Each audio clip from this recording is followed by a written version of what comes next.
करते हैं, लास्ट में सब कोई कहता है राम नाम सत्य है और सबकी यही गति है। और राम नाम सत्य किसको सुनाते हैं? बार बार हमको ये बातें जो स्मृति में आती है कि वो याद किसको दिलाते हैं? हम राम नाम सत्य है किसको सुनाया जाता है? सभा से कुछ आवाज आएगी।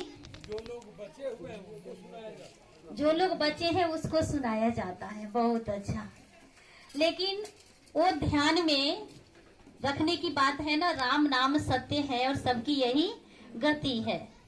तो राम नाम सत्य है यदि जो जाता है कंधे पे लेके अर्थी को, जब वो खुद को सुना रहे हैं तो वहां से लौटने के बाद हमारे जीवन में उस राम का सत्य जो स्वरूप, जो परमात्मा का बच्चा यहाँ पे बैठा है, उसको हम कितने पल याद कर पाते हैं?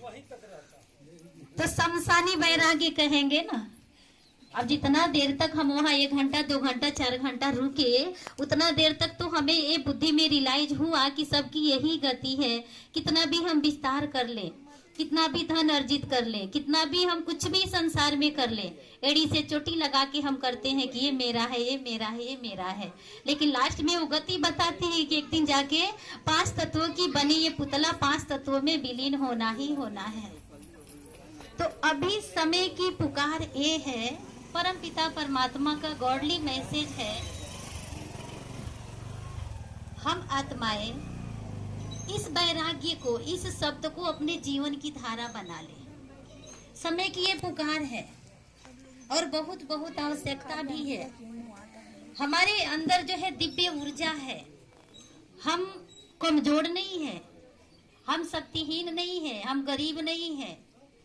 हमारे अंदर कुबेर नाथ, जिनको कहते हैं ना, जिनके भंडारे में कभी झोली जिनकी खाली नहीं होती है, कुबेर का भंडारी जिनको हम बोलते हैं, वही परमपिता परमात्मा शिव बाबा है।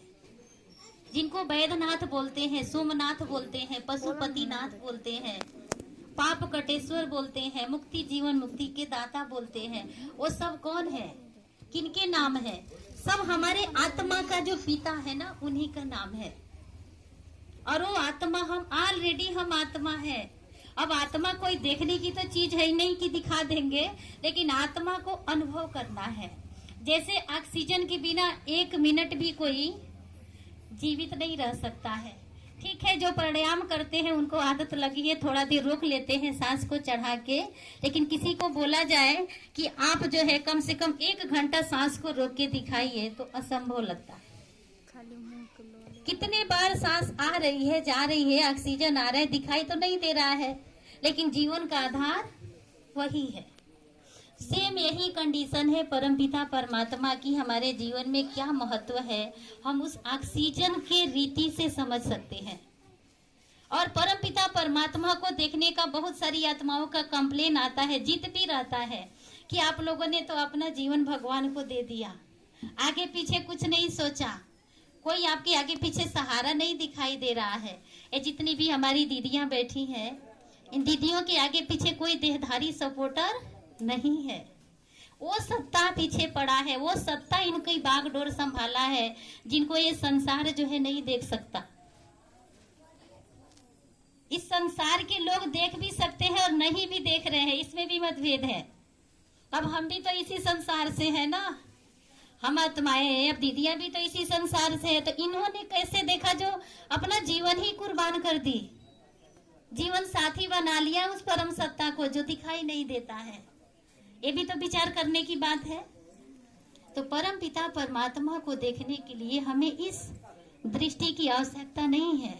यहाँ एक दिव्य दृष्टि है जिसको ज्ञान चक्षु कहते हैं, अनुभव की शक्ति, वो हमारे अंदर विद्यमान है, लेकिन हम उसको इतना सहज रीति से नहीं देख पाएंगे, क्योंकि 5 तत्वों की दुनिया ने हमें वही सारी शक्तियां दिया है जो 5 तत्वों तक ही सीमित रह जाती है।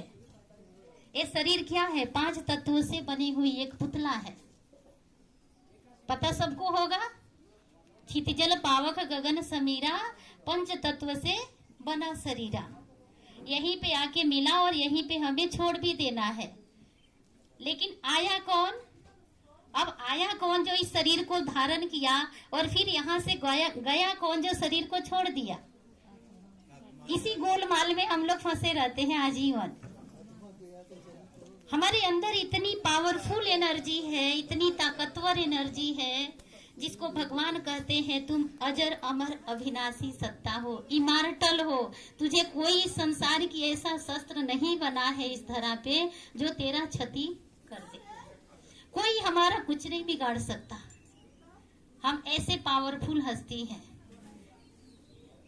लेकिन ये मनुष्य का तन से जो जन्म लिया हुआ ये शरीर है वो नहीं है। इसको तो कोई भी मार सकता है, इसको जला सकता है, लेकिन इस शरीर के अंदर जो चैतन्य शक्ति, जो आत्मा यहाँ पे है, उसको कोई कुछ नहीं बिगाड़